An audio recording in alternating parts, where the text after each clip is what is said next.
Friends, welcome to my channel. तो आज की क्लास में हम लोग देखने वाले हैं क्लास 12th का ये वंशागति एवं विविधता का सिद्धांत। इसमें हम लोग समझेंगे जो वंशागति है, विविधता है, अनुवांशिकी है, जीन है, एलील है, जीनोटाइप, फिनोटाइप, ये कुछ टॉपिक हैं जो कि समझने में बहुत परेशानी होती है। तो इसको हम लोग बिल्कुल बेसिक भाषा में समझने वाले हैं, तो आप लोग वीडियो के लास्ट तक बने रहिएगा। तो पहली हेडिंग हम लोग की है वंशागति यानी हेरिडिटी। तो वंशागति होती क्या है, तो यहाँ पे देखिए, लक्षणों का जनक माता पिता से संतति में स्थानांतरण वंशागति कहलाता है। अब समझिए वंशागति, जैसे वो कहा जाता है ना कि ये मम्मी में गुण है, ये पापा में गुण है, तो बच्चों में आया है, इसी को हम वंशागति कहते हैं। जैसे जिसके माता पिता लंबे होते हैं तो बच्चे लंबे होते हैं। क्यों, किसके कारण होते हैं? वंशागति के कारण ही होते हैं, क्योंकि उनके अंदर वो जीन है लंबा करने वाला, वही जीन बच्चों में ट्रांसफर हो जाता है तो बच्चे भी लंबा होते हैं। अगला है विविधता, वेरिएशन। कभी कभी वेरिएशन भी आ जाता है कि बड़े जो लंबे माता पिता के बच्चे होते हैं वो छोटे भी हो जाते हैं। तो वही कहा है, जनक एवं संतति में पाए जाने वाली असमानताओं को विविधता कहते हैं। यानी जैसे किसी के पिता और माता लंबे हैं, बच्चा छोटा हो गया तो ये वेरिएशन देखा जाएगा, या किसी के माता पिता छोटे हैं लेकिन बच्चा लंबा हो गया तो ये भी वेरिएशन कहा जाएगा। अगला देखिए, अगला है अनुवांशिकी यानी जेनेटिक्स। क्या है यहाँ पे जेनेटिक्स में? देखिए इसमें क्या कहा गया है, जो अनुवांशिकी है इसमें कहा गया है कि जीव विज्ञान की वह शाखा जिसके अंतर्गत वंशागति और विविधता का अध्ययन किया जाता है उसे अनुवांशिकी कहते हैं।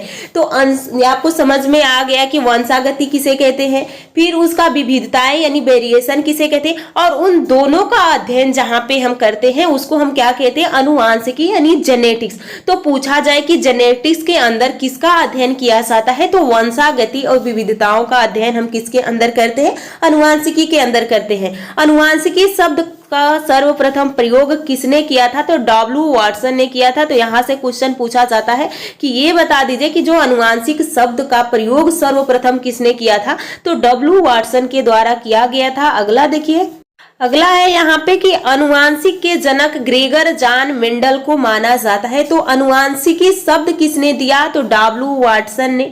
लेकिन अनुवांशिक के जनक किसे हम मानते हैं? ग्रेगर जॉन मेंडल को। आगे हम लोग पढ़ेंगे क्यों इनको हम लोग अनुवांशिकी के जनक मानते हैं।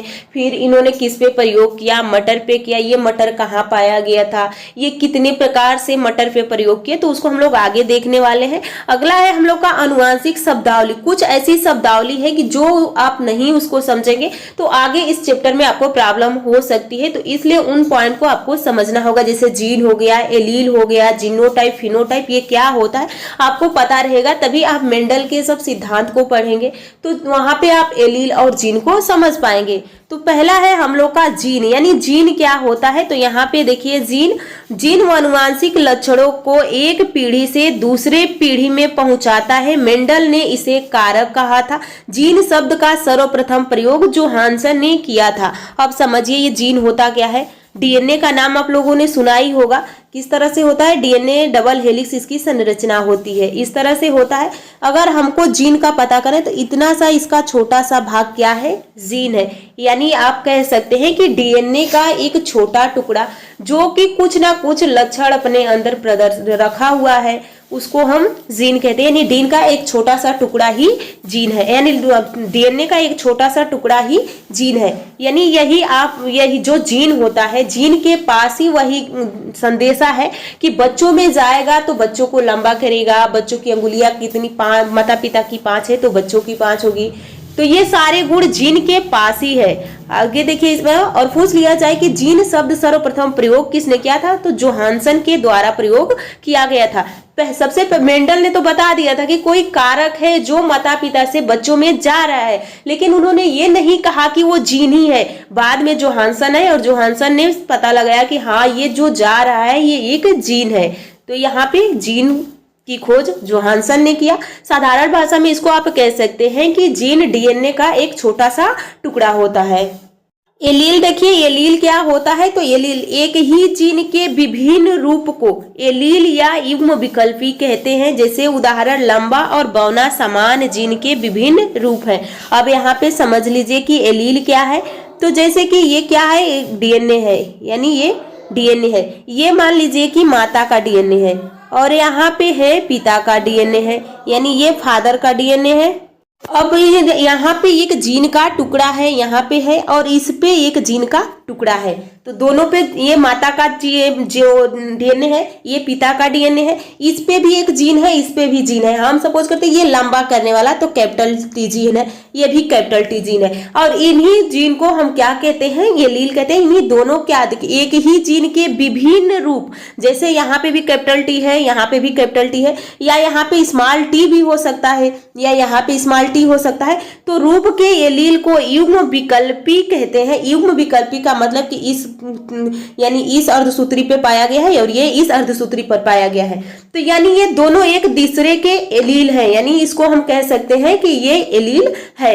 यहाँ पे देखिए ये फिनोटाइप क्या होता है, तो उम्मीद करते हूँ कि एलील समझ में आ गया है। एलील वह है जो माता पिता के डीएनए पे पाया जाता है, यानी एक लक्षण है। एलील क्या है, एक लक्षण है जो बच्चों में जाके प्रदर्शित होगा।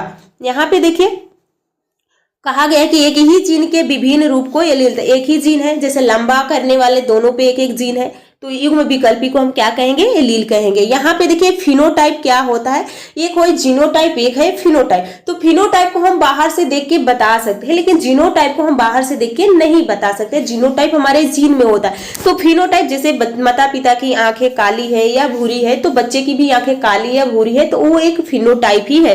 तो यहाँ पे देखिए किसी जीव के बाह्य लक्षणों को फिनोटाइप कहते हैं, जो जीव में बाहर से ही दिखाई देता है। तो अगर बच्चे की आंखें भूरी है या काली है, तो आप देख के बता सकते हैं कि ये इसकी आंखें काली है, इसके मम्मी पे गया है, इसके पापा पे गया है, तो ये एक फिनोटाइप है।